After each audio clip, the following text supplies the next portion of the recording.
Man, AJ, you got to get a haircut. And I'm going to say that until I get a haircut. So everybody, we have a special guest today. Like I told you, he was coming in. This handsome guy right here. This is Mr. Colby Salerno. And I'm pronouncing that right? Yeah, you Okay, got just it making right. sure. So, Colby, I'm not good at. I wouldn't be good at it, but tell us a little bit about yourself. So, All why are right. you here?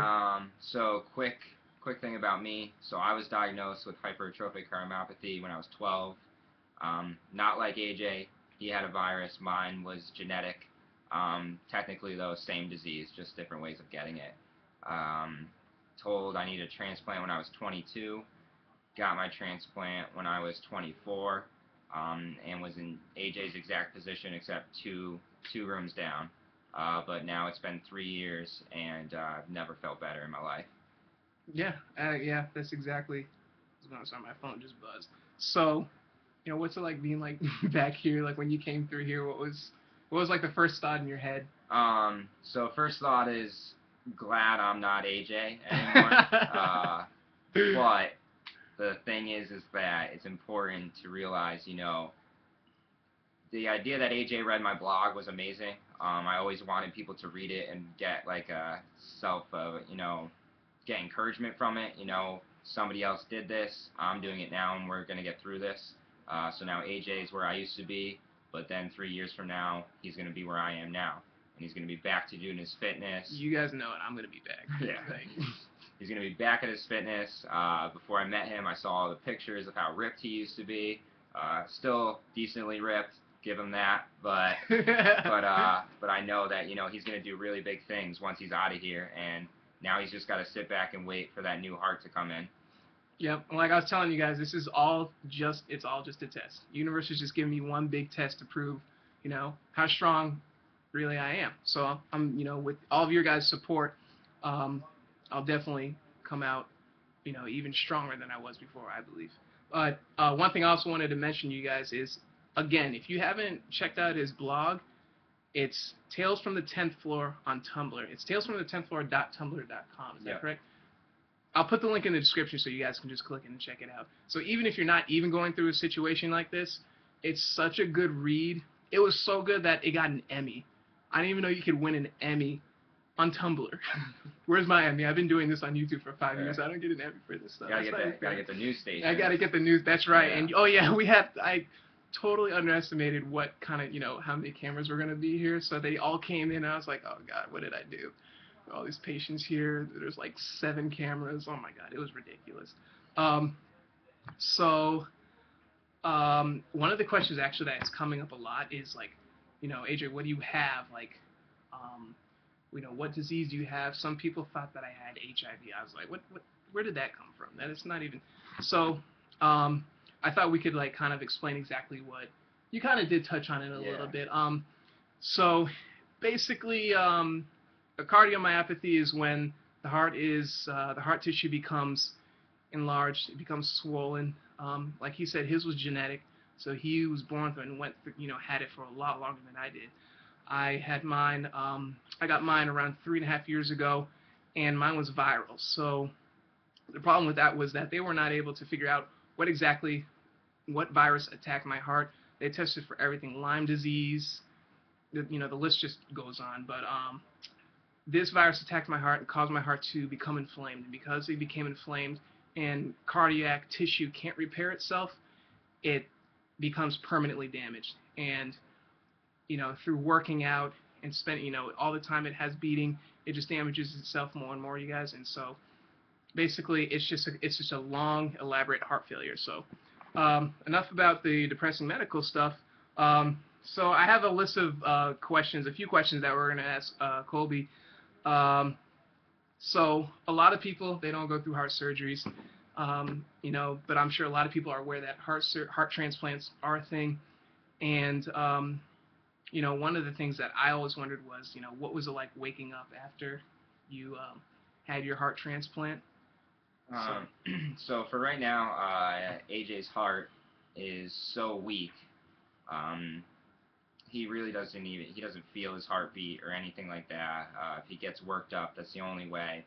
And there's a thing that people like us go through. They'll give us a stress echo. If they were to give AJ a stress echo, they would have him walk, they would have him lay down and rest, and they would do an echocardiogram and see how well his heart is pumping. Then they would have him run on a treadmill, and if they were to then test how well his heart is pumping, it would be the same as if he was laying down. That's how weak his heart is. It just can't compensate for the things a healthy human can compensate. That being said, once he gets his new heart, and he wakes up the way that I woke up, once I had the new heart, the heart was beating so strong that I literally had, it was like shaking my whole body.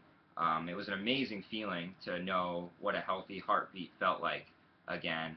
You forget when you've had a weak one for as long as I did, and although his is shorter, there's no doubt he's going to have the same feeling.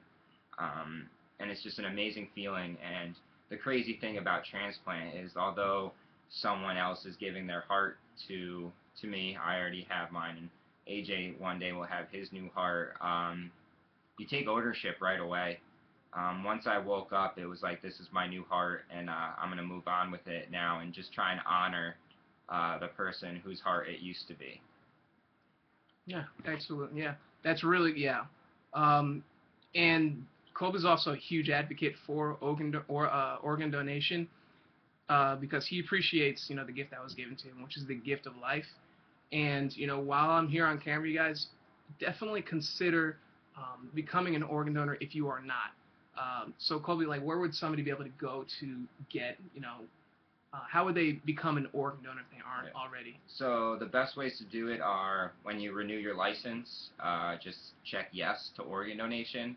I know some people out there, they think if your license has organ donor on it, people aren't going to save you.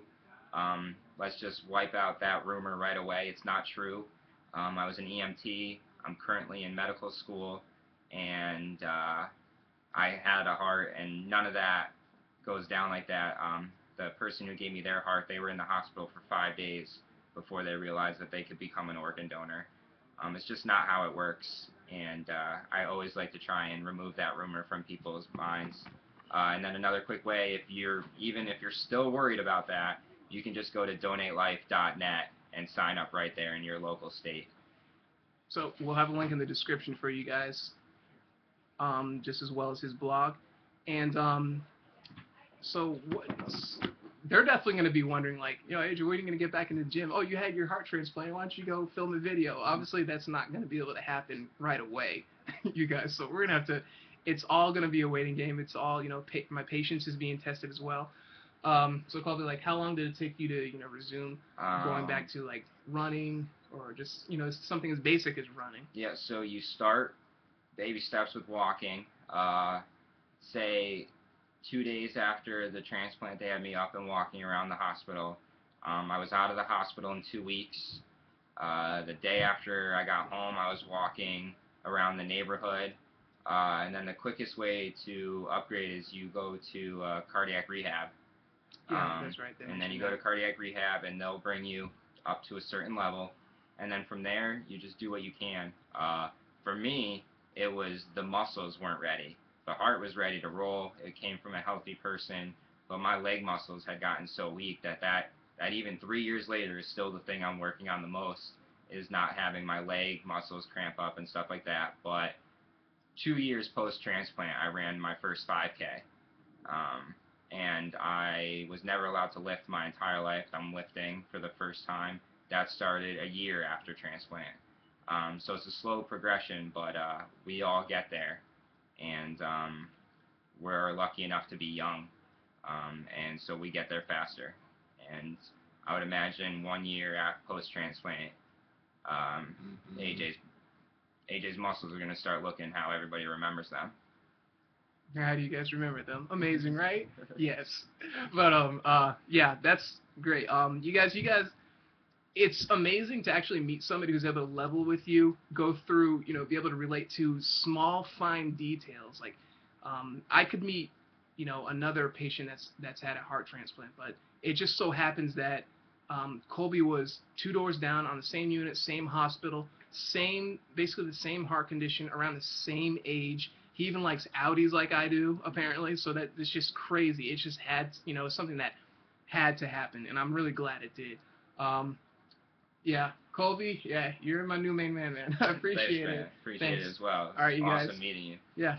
All right, you guys. So I will see you guys in the next video. Oh, and before I forget, his blog, Tales from the 10th Floor, is actually going to be continued by yours truly. Apparently, we're going to get the ball rolling on that, and I'm very honored to be able to, continue something that's already proven to be amazing. And I hope I'm able to continue the story. So after I leave here, maybe I'll be able to come back and find somebody who's willing to, create this huge chronicle of people that are in and out for heart transplants. So again, Tales from the 10th Floor, Tales from the 10th Floor on Tumblr. See you guys in the next video. Don't forget to subscribe too. All right.